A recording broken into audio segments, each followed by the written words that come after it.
नमस्कार दोस्तों, अभ्यर्थी एकेडमी के यूट्यूब चैनल पर आप सभी का स्वागत है। आज के करंट अफेयर्स में हम समसामयिक पॉइंट टू पॉइंट में 21 जून और 22 जून के नवीन प्रश्नों पर चर्चा करेंगे। तो वीडियो प्रारंभ करने से पहले आप सभी से मेरा अनुरोध है कि हमारे यूट्यूब चैनल को सब्सक्राइब करें और उसे लाइक करें एवं ज़्यादा से ज़्यादा लोगों तक शेयर करें। सब्सक्राइब करने से आपको फ़ायदा ये होगा कि हमारे द्वारा बनाए गए वीडियो जिसमें जो भी जानकारी जैसे करंट अफेयर्स या मध्य प्रदेश सामान्य ज्ञान या फिर स्पोर्ट्स या फिर साइंस किसी भी प्रकार के विषय से संबंधित जो भी वीडियो होंगे वो आप तक आसानी से पहुंच जाएंगे और आप उसको देख पाएंगे बिना सर्च किए। तो इसलिए हमारे यूट्यूब चैनल को सब्सक्राइब करें। तो आइए वीडियो स्टार्ट करते हैं। सबसे पहले पहला जो प्रश्न है हमारा आज का वो है USBI क्या है। USIBC यानी US इंडिया बिजनेस काउंसिल द्वारा आयोजित भारत विचार शिखर सम्मेलन 2020 का मुख्य उद्देश्य क्या है। अभी 21-22 जून को US इंडिया बिजनेस काउंसिल द्वारा आयोजित भारत विचार शिखर सम्मेलन 2020 का मुख्य उद्देश्य क्या है। तो इसका मुख्य उद्देश्य भारत और अमेरिका के मध्य आर्थिक साझेदारी और समस्त विपक्षी संबंधों के सकारात्मक परिणाम को प्रदर्शित करना है। अर्थात भारत और अमेरिका के मध्य जो आर्थिक साझेदारी है उनको समस्त विश्व के पटल पर रखना और जो समस्त विपक्षीय संबंध के सकारात्मक जो परिणाम हैं उनको संपूर्ण दुनिया के पटल पर प्रदर्शित करना या लोगों के मध्य रखना, ये इसका मुख्य उद्देश्य है। आइए इसके कुछ महत्वपूर्ण पॉइंट हैं। यह शिखर सम्मेलन संयुक्त राज्य अमेरिका भारत व्यापार परिषद द्वारा प्रतिवर्ष आयोजित किया जाता है, अर्थात ये हर साल आयोजित होता है। इस साल यह बैठक 21-22 जुलाई 2021 और 22 जुलाई को आयोजित हो रही है। यह बैठक डिजिटलीकरण, आपूर्ति श्रृंखला और प्रौद्योगिकी रुझानों को स्थानांतरित करने और दुनिया में समान विकास और स्वास्थ्य सेवा के भविष्य के बारे में बताएगी। इसका जो मुख्य उद्देश्य है, ये बैठक किस लिए हो रही है, इनमें किन बातों को रखा जाएगा, तो डिजिटलीकरण, आपूर्ति श्रृंखला, प्रौद्योगिकी रुझानों को स्थानांतरित करने और दुनिया में समान विकास और स्वास्थ्य सेवा के भविष्य के बारे में चर्चा की जाएगी इस बैठक में। इसके बाद इस शिखर सम्मेलन का मुख्य केंद्र कोविड-19 दुनिया में भू राजनीति रखा गया है ना। फिर आइए प्रश्न नंबर 2 पर चर्चा करते हैं। हमारा जो प्रश्न नंबर यहाँ पे सीरियल नंबर गलत डल गया है, इसको हम सुधार लेते हैं कि यहाँ पे जो है तो हमारा 2 होगा, क्या 2। प्रश्न नंबर 2, 21 जून को कौन कौन से दिवस मनाए जाते हैं। 21 जून को कौन कौन सा दिवस मनाया जाता है। तो जैसे कि हम सब जानते हैं कि 21 जून को विश्व योग दिवस और विश्व हाइड्रोग्राफी दिवस मनाया जाता है। तो योग दिवस और विश्व हाइड्रोग्राफी दिवस दोनों किस कब मनाए जाते हैं, 21 जून को। 21 जून को विश्व योग दिवस और विश्व हाइड्रोग्राफी दिवस मनाया जाता है।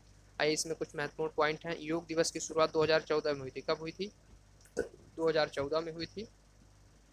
और संयुक्त राष्ट्र संघ ने 11 दिसंबर 2014 को इस बात की घोषणा की थी कि 21 जून से योग दिवस मनाया जाएगा।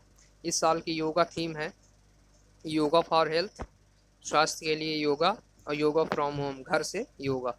विश्व हाइड्रोग्राफी दिवस की शुरुआत, यहाँ पे 2500 है लिखा गया है, ये गलत है, बहुत ज़्यादा गलत हो गया, टाइपिंग में मिसमैच। यहाँ पे होगा 2005, क्या होगा 2005 होगा। आप लोग इसको सुधार लेंगे, 2005 है। इसके बाद विश्व हाइड्रोग्राफी दिवस की शुरुआत कब से हुई है। हाइड्रोग्राफी दिवस की शुरुआत 2005 से। हाइड्रोग्राफी दिवस की थीम 2020 की थीम हाइड्रोग्राफी इनेबल,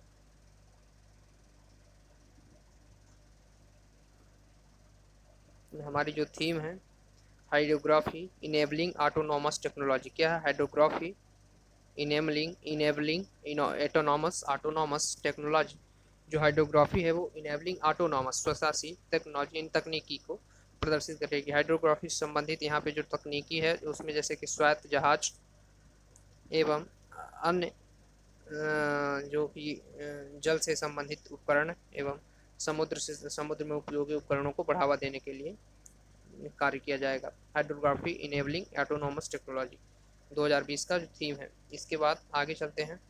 प्रश्न नंबर 3, अंटार्कटिका से 68 मिलियन वर्ष पुराने अंडे के जीवाश्म की खोज की गई जिसका नाम रखा गया है ना, ये दा थिंग क्या रखा गया है, दा थिंग। एक बात और आपको बताएं कि जो ये 68 मिलियन वर्ष पुराना जीवाश्म है खोज की गई, इसका नाम दा थिंग है। इसकी खोज 2011 में ही की गई थी। कब की गई थी? 2011 में। ये चर्चा में इसलिए आया है क्योंकि 21 जून को वैज्ञानिकों ने यह बताया है कि ये जो अंडा था ये 68 मिलियन वर्ष पुराना है। अर्थात जब 2011 में इस अंडे के जीवाश्म के बारे में पता चला था तो ये नहीं पता लगाया जा पाया था कि ये कितने वर्ष पुराना है, लेकिन अभी 21 जून को, अभी हाल ही में 21 जून को यह पता लगाया गया कि 68 मिलियन वर्ष पुराना अंडे का जीवाश्म है। तो इसका नाम इसलिए ये चर्चा या हाईलाइट में आया प्रश्न। इसका क्या है? द थिंग इसका नाम है। इसमें कुछ महत्वपूर्ण पॉइंट हैं, आइए देखते हैं। अंटार्कटिका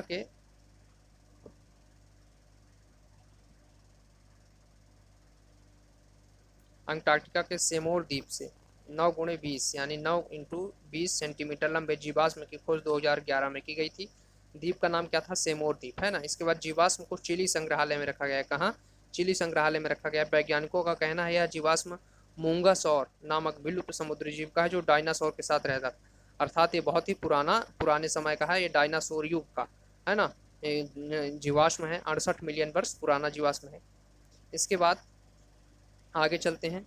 तो आगे अगर हम देखें प्रश्न नंबर 4 है हमारा, स्वास्थ्य मंत्री डॉक्टर हर्षवर्धन ने ग्रामीण क्षेत्रों में कोरोना वायरस परीक्षण के लिए किस तकनीकी का उद्घाटन किया? कहाँ मुख्य बिंदु कहाँ पे है? ग्रामीण क्षेत्रों में कोरोना वायरस परीक्षण के लिए किस तकनीकी का उद्घाटन किया? तो मोबाइल आई लैब वाहन, है ना, एक वाहन है, उसमें एक लैब बनाया गया है जिससे हम कोरोना किसी भी व्यक्ति का सैंपल लेके किसी भी दुर्गम क्षेत्रों में जाकर कोरोना की बीमारी की जाँच कर सकते हैं। तो आइए इसके महत्वपूर्ण पॉइंट कुछ देखते हैं। यह भारत की पहली आई मोबाइल लैब है ना, आई मोबाइल लैब है।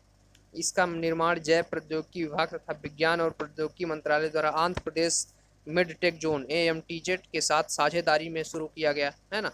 8 दिनों के अंदर रिकॉर्ड है कि 8 दिनों के अंदर AMTZ ने इस आई मोबाइल लैब वाहन की क्या किया था? इजाद किया था, इसको बनाया था सिर्फ 8 दिनों के अंदर। BSL2 lab national accreditation board for centre testing and calibration laboratories के निर्देशों के अनुरूप है और इसे DVT होगा, यहाँ पे DVT हम लिख सकते हैं, DVT, जिसका फुल फॉर्म होता है जैव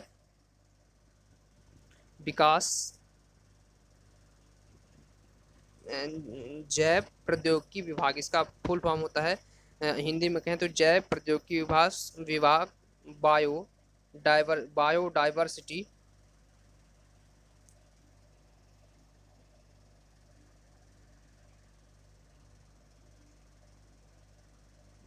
है ना। तो जैव प्रौद्योगिकी विभाग बायोडाइवर्सिटी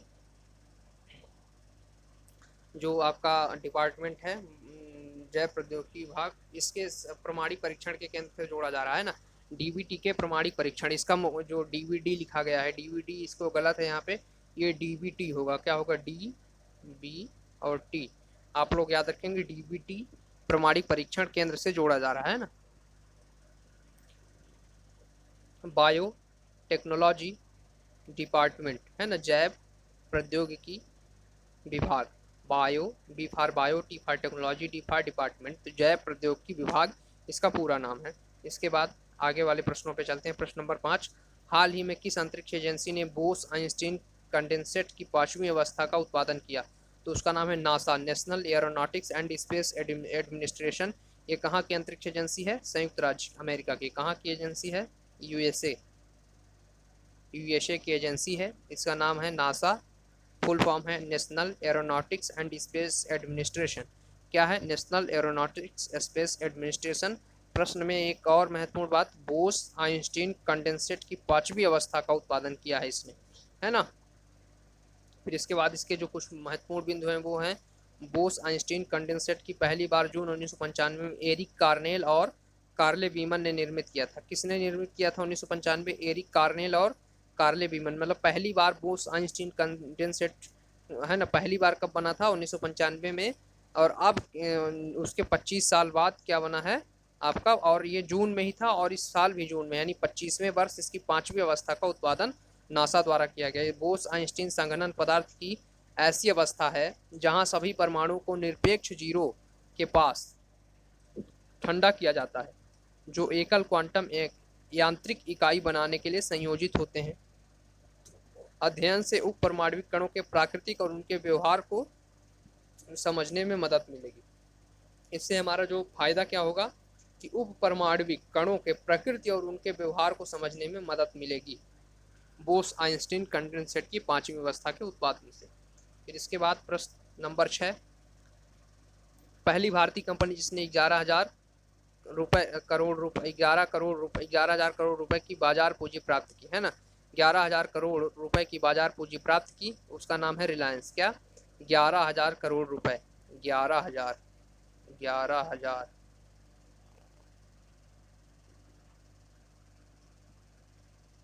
करोड़ 11,000 करोड़ रुपए की पूंजी प्राप्त की, 11,000 रुपए की बाजार पूंजी प्राप्त की, उसका नाम है रिलायंस। यह भारत की पहली कंपनी। इसके बाद आगे चलें, प्रश्न नंबर 7, 2018-19 के लिए पंडित दीनदयाल उपाध्याय पंचायत सशक्तिकरण पुरस्कार किसे मिला, तो इसको मिला थ्रूसर जिला को इस बार पंडित दीनदयाल उपाध्याय पंचायत सशक्तिकरण पुरस्कार मिला है। क्या नाम है उसका, थ्रूसर जिला। इसके बाद प्रश्न नंबर 8, प्रश्न नंबर 7, फिर प्रश्न नंबर 8, आत्मनिर्भर भारत 65वां राष्ट्रीय स्कॉच पुरस्कार 2020 के विजेता कौन है। क्या नाम है, आत्मनिर्भर भारत 65वां राष्ट्रीय स्कॉच पुरस्कार 2020 के विजेता हैं सिद्धार्थ कौशल। अभय नामक महिला अनुकूल पहल के लिए इनको यह पुरस्कार दिया गया है ना।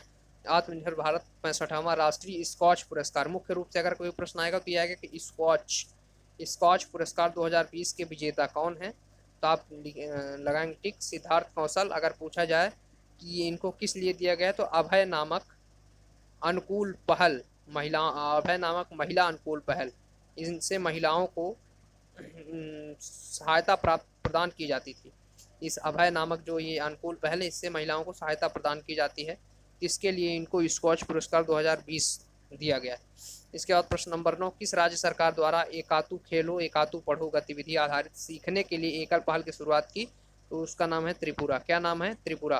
किस राज्य सरकार द्वारा एकातु खेलो एकातु पढ़ो गतिविधि आधारित सीखने के लिए एक पहल की शुरुआत की गई, तो उस राज्य का नाम है त्रिपुरा। प्रश्न नंबर 10, किस संस्थान ने मध्य हिमालय क्षेत्र में जड़ी बूटी के लिए इन्फ्यूजन तकनीकी विकसित की है, तो उसका नाम है IIT मंडी, भारतीय प्रौद्योगिकी संस्थान मंडी, IIT मंडी। क्या नाम है उसका, IIT मंडी। किस संस्थान ने मध्य हिमालय क्षेत्र में जड़ी बूटी के लिए इन्फ्यूजन तकनीकी विकसित की, कौन सी तकनीकी है, इन्फ्यूजन तकनीकी विकसित की, उसका नाम है IIT मंडी, IIT मंडी। तो हमारे जो आज का करंट अफेयर्स का सेशन था वो समाप्त होता है। अगले दिन हम फिर से नवीन प्रश्नों के साथ आप लोगों से मिलेंगे। तब तक के लिए नमस्कार। हमारे YouTube चैनल को ज़्यादा से ज़्यादा सब्सक्राइब करें, लाइक करें एवं शेयर करें।